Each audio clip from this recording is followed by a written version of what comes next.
So I have just another quick blurb about perfect square trinomials. You can decide if you've already written down the warm-up and you jotted some notes down about the warm-up if you need to write anything more about a perfect square trinomial. But I'm going to use the phrase perfect square trinomial over and over and over again in this chapter. So we need to make sure we're all clear on what I mean when I say perfect square trinomial. It's a trinomial whose two factors that multiply to make it are the same. And I have some examples. They're the examples from the warm-up. Okay, so again, if you wrote the warm-up in your notes and you have things labeled and things, you might not have to rewrite all of this. That's okay.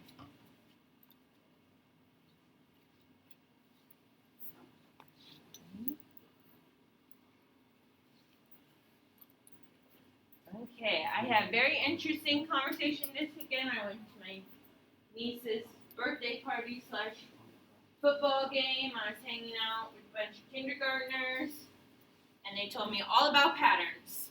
And man, they were so good at patterns. I was really impressed. And I thought, yeah, my high schoolers could do that too. Okay. So what I want you to do is I want you to look at the perfect square trinomial on the left, and I want you to look at the square of the binomial on the right. I want you to find some patterns between the numbers on the left and the numbers on the right. So discuss any patterns that you might see with your pod right now. If the blue term Yeah. if the blue term is negative, then the sign What are all the square patterns you and the see square from left to right? And then the squares, like the perfect squares are possible.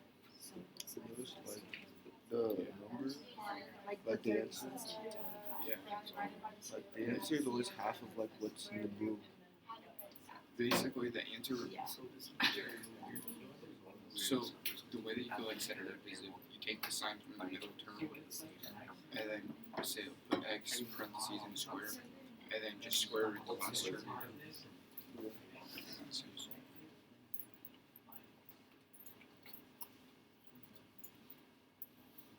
Okay, Jake, what's one pattern your group saw?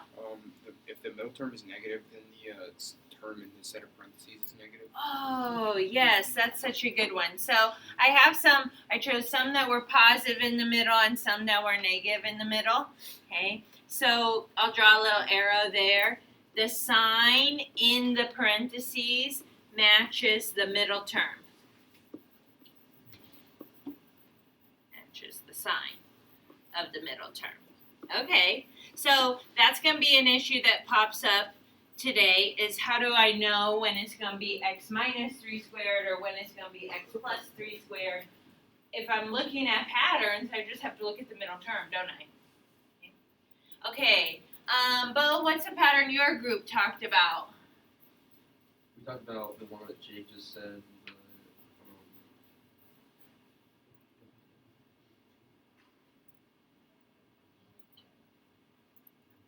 We also talked about how it's like x squared and then like plus x plus 36 and it keeps that pattern like no matter what, like in that order it's like the exponent first and then you have like your single x and then you have your So could we maybe like all agree to say that these are all in standard form? Is that okay? That they have ax squared plus bx plus c, and they all have each one of the terms. Okay, so they have an x squared term, they have an x term, they have a constant term. Excellent. Maddie, what did your group talk about? We talked about how if you divide the number in the middle by 2 and multiply it by itself after it's been divided by 2, then you get like C. Okay, so if we divide middle term by 2 and you say multiply by itself, Yeah. are you okay with me shortening that to square it? Yeah.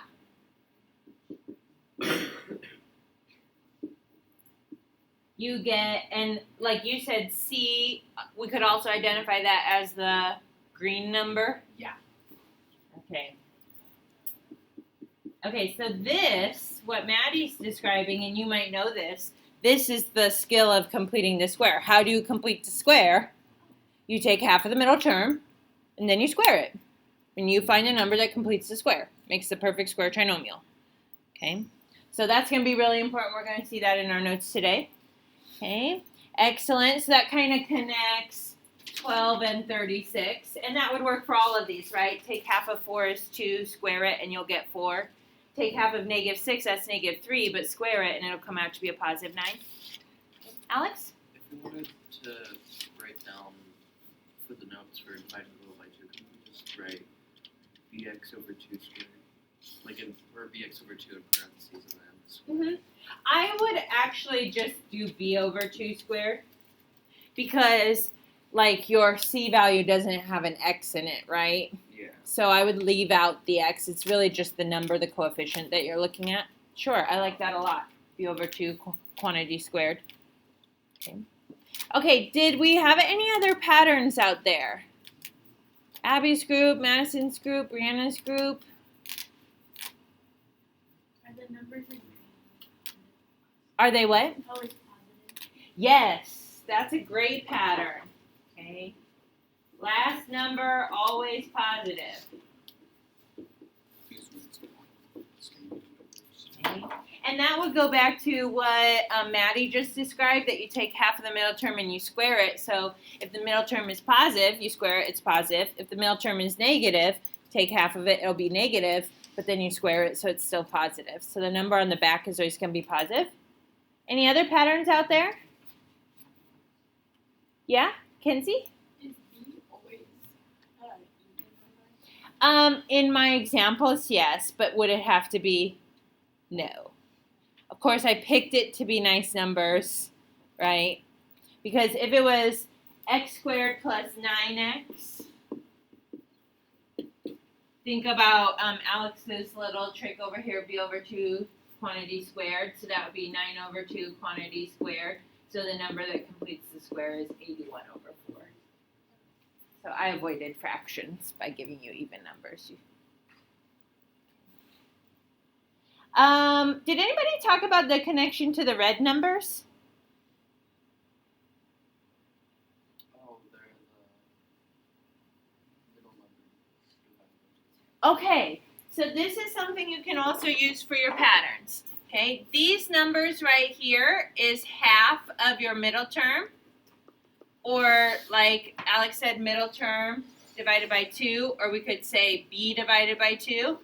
Is there another connection between those numbers? It's half of the middle term. It's also It's the square root of the green term. or the square root of the last term, the green term, which would be like the square root of c. So it's like, how will I know what the factors look like when I write the square of the binomial? I mean, you could take your pick. Do you want to say it's half of the middle term every time, or do you want to say it's the square root of the last term every time? You could factor it if you want every time, but you'll be able to figure out what that square of the binomial is. Okay, good. So we've investigated some patterns. Okay. Hopefully you took some time looking at them and looking for your own patterns, because those are going to stick with you. So I think we can run through this slide pretty quickly. We're going to find the value of c that completes the square. So what I'm saying is I have part of a trinomial, x squared plus 8x.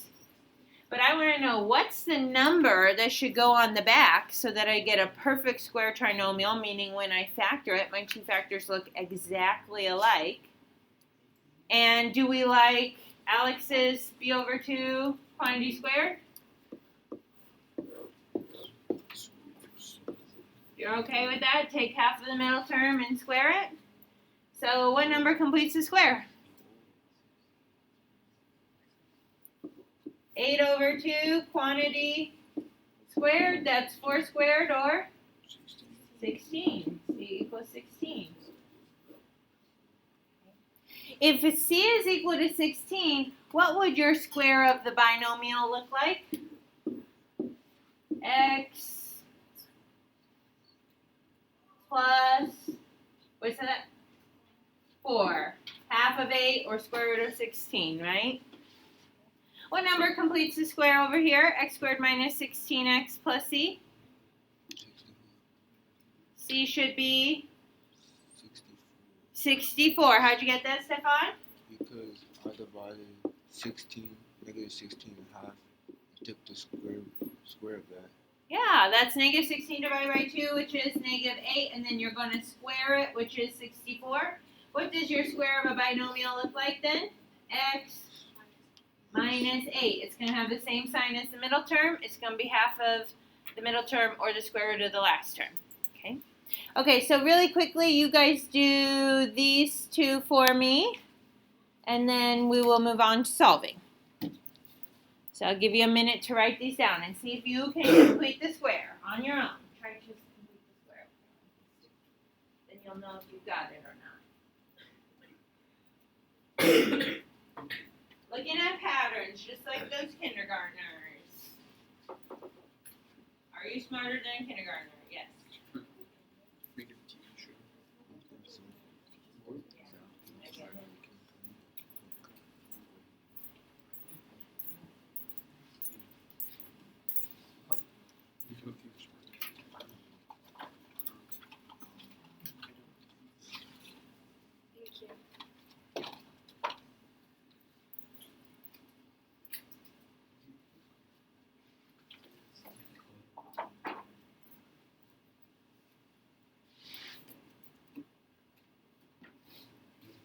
Okay, what number completes the square? X squared minus 2x plus c. C equals? 1. You're taking half of the middle term and squaring it. So that's negative 1, quantity squared. Remember, someone said that the last number is always positive. Was that a pattern? Okay, I think that was Madison. Yes, that's a pattern. It should always be a positive there. And then what would your square of a binomial look like? X minus 1. Okay. You could understand how some people might be tricked into writing 2 right there, right? By accident. Oh my gosh. Negative 1 times negative 1 is 1. Okay, what's the number that completes the square for x squared plus 22 plus c? 22x plus c. 121. Half of 22 is 11. 11 squared is 121. And that will look like x plus 11. Quantity squared. Okay? Okay, so we're choosing numbers that complete the square because we want to create trinomials that can be factored to be 2 factors that are exactly alike. So let's solve by completing this square. X squared minus 8x plus 5 equals 0. Now this looks different than the last slide because I have c, like a c value already there. But are there factors of 5 that add to make negative 8? No. Okay. So that's not a perfect square trinomial. You're going to do step 1. You're going to move the constant to the other side. So like 5 doesn't complete the square, right? It doesn't make a nice perfect square trinomial. So let's move it out of the way. X squared minus 8x. I'm going to leave some space right there. And then I'm going to subtract the 5 from both sides. Maybe write that up there. Okay, so you're getting x squared and x all by itself. And you're leaving a little space to complete the square.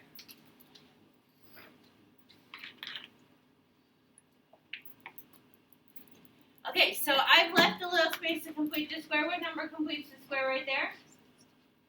16, right? It's half of negative 8 is negative 4. Quantity squared is 16. So I'm going to complete the square. Okay, plus 16. Okay, half of the middle term and square it.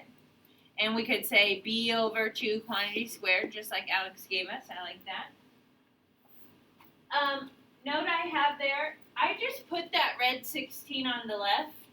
The golden rule of algebra says I should do it to the right side as well. Am I allowed to just add 16 on one side? No, I've got to add it on the other. So I'm going to add 16 on both sides. This is a very common mistake for people just learning to solve by complete the square. So if you're not careful, you might miss it. AC, you want to put that away? Okay, so you're going to rewrite your trinomial. I just created this beautiful trinomial, x squared minus 8x plus 16. That's a perfect square trinomial. You can rewrite it as the square of a binomial. So this is going to be x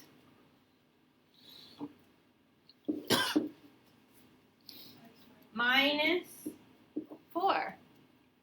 Now, if you don't like the patterns, like it has the same sign as the middle term and it's half of the middle term or it's the square root of the last term, what could you do? You could actually factor it every time, but I don't need to factor it every single time. I know what the two factors are going to be, x minus 4, x minus 4. Okay. Are you okay with that? We're just practicing what we did on the previous slide. We're not making anything super fancy over there. Okay. What happens to your On the other side, what do? We your 11? get 11. Okay, so we just like simplify whatever numbers are over there. Okay, we're trying to solve for x.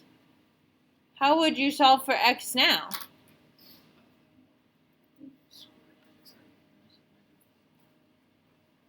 Do what? Square root both sides, right? Now remember, have we had this conversation? This is not x squared plus 16 or x squared minus 16. That's nothing. Okay. So this is x minus 4 times x minus 4, which is x squared plus 8 or minus 8x plus 16. So we can't just like distribute an exponent into parentheses. That's not a thing if there's plus or minus. But we can solve by taking the square root of both sides. So a square root cancels out the square. We're left with x minus 4. What should I put on the other side? Just the square root of 11? Plus or minus the square root of 11. And then, not minus 4, but plus 4. So x equals 4 plus or minus the square root of 11. Okay, so my last hints to you to help you solve by completing the square are solve by taking square roots. So like, why are we doing this? If we create a perfect square trinomial, then we can factor it and write it as 1 factor squared. And then we can square root both sides and we'll have only one x that we need to solve for.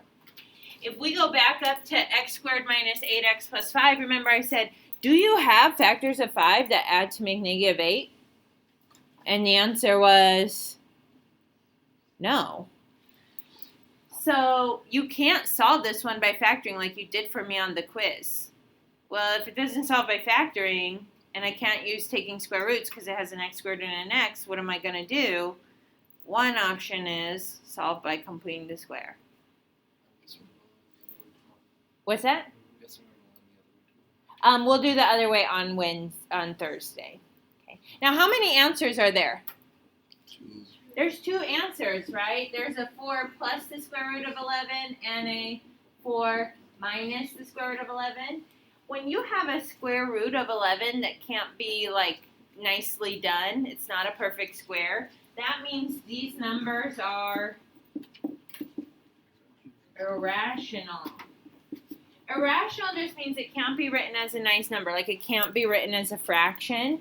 Okay? It doesn't mean the same thing as imaginary. So like these would show up on the x-axis. I could guess like the square root of 11, it's more than the square root of 9, which is 3, but it's less than the square root of 16, which is 4. So maybe it's like 3.3 or 3.4. So if I'm like estimating where that would show up on my graph, I would have an x-intercept at 4 plus 3.3, so one at 7.3, and then I would have one at 4 minus 3.3, so I would have one at like 0.7. Okay, and these would be my x-intercepts. Okay. I am usually going to have you leave your answers in exact form. Okay. The only time you would change them to decimals is if you were answering like a question about like how long does it take or what should the side length be, right? If I tell you it takes 4 plus square root of 11 seconds, that's not really like great information. So you would rather hear 7.3 seconds, wouldn't you? Okay, we'll do one more real quick, just kind of like get familiar with the process. Okay.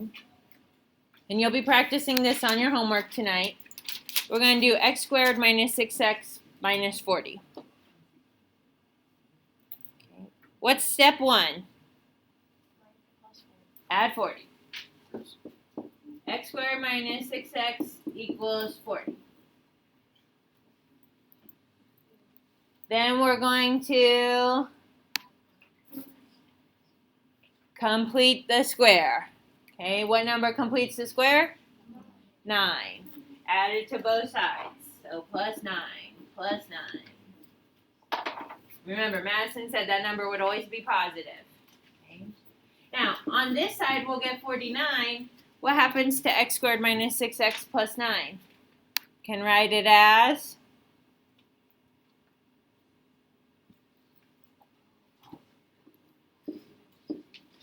the factored form, right? X minus 3. It's x minus 3 times x minus 3, which we could write as x minus 3 squared. So we rewrote the trinomial, and now we're going to do what to solve? Square root both sides. Don't forget your plus or minus. Okay, x minus 3 equals plus or minus, and what's the square root of 49? 7. So now I have one more step where I have to add 3 to both sides, right? And this is going to be x equals 3 plus or minus 7. But what should you do with your answer? Like, add the like terms, right? So one of your answers is 3 plus 7, and the other answer is 3 minus 7. So your answers are 10 and -4. You know what that means when your numbers come out to these nice, beautiful numbers that are not irrational?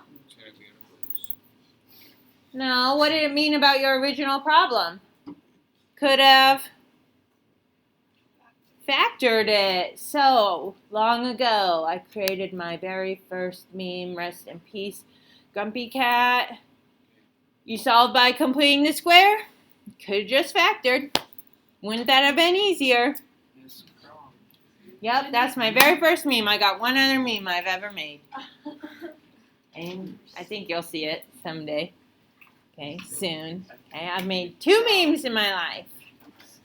Okay, so like now I'm adding this thing. Like, how many ways do we have to solve quadratics? We can solve by graphing.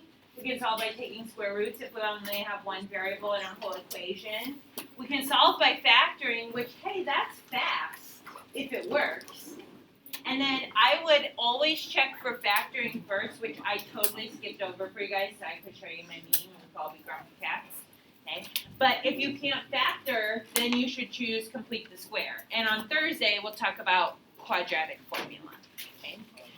So this one was, what was it? X squared minus 6x minus 40 equals 0. So we could have said x minus 10 and x plus 4. If I check that, that'll be x squared plus 4x minus 10x, so that gets me my negative 6x. And negative 10 times positive 4 is negative 40, and then I would have set my factors equal to 0. So if you can solve by completing the square and factor it to get the same answer, You will get the same answer regardless of which method you choose. so you won't get mad at us if we do one. No, I won't get mad at you. I just think that like what you want to be thinking about is like one method better than another. Like, remember someone asked me, does the middle number always have to be even? And the answer is no, it could be odd. I usually don't do a lot of those because then you're working with all these fractions. Instead of adding 9 to both sides, we'd be adding like 81/4 to both sides.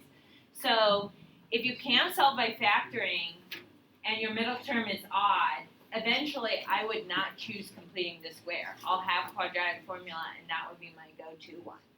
So I will never get mad at you for choosing a method to solve as long as it's appropriate. As long as it actually works. If you make up your own solving, then I'll get mad at you. But what if it works? And what if we found out a new formula to torture children who are in school? Torture children? Teach children. No, the one thing